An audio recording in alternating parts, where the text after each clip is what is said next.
Hello, good evening everyone. This is Stephen Jones R. Soriano from LFCA211N027, and this is video tutorial about Chapter 3, title is Programming Essentials in Python Part 2. The lesson is all about variables.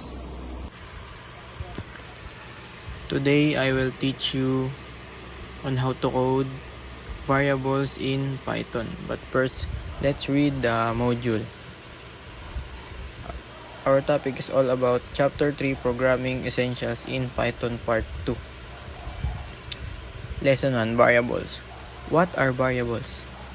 It seems fairly obvious that Python should allow you to encode literals carrying number and text values. You already know that you can do some arithmetic operations with these numbers, add, subtract, etc.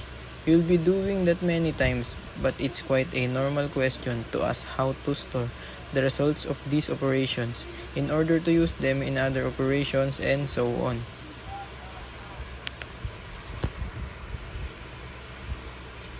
Remember, a variable comes into existence as a result of assigning a value to it. Unlike in other languages, you don't need to declare it in any special way.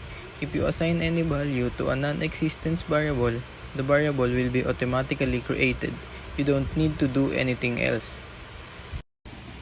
Ngayon ay magbibigay ako ng isa sa example ng pagko-code ng variable sa Python. Let's say A. Variable A is equals to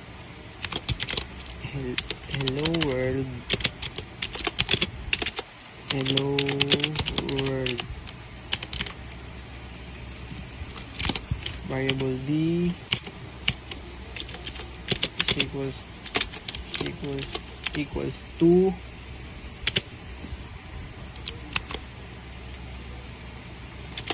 open parenthesis Stephen Soriano.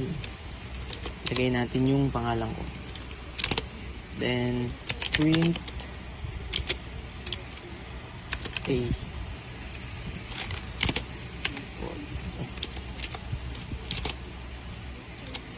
Print A equals to, so ang ilalagay natin, ang mararan dyan, ang palalabasin natin is hello Stephen Soriano.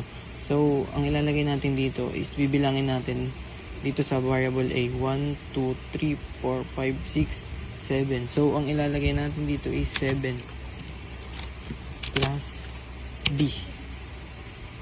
So ang kalalabasan ay hello Stephen Soriano.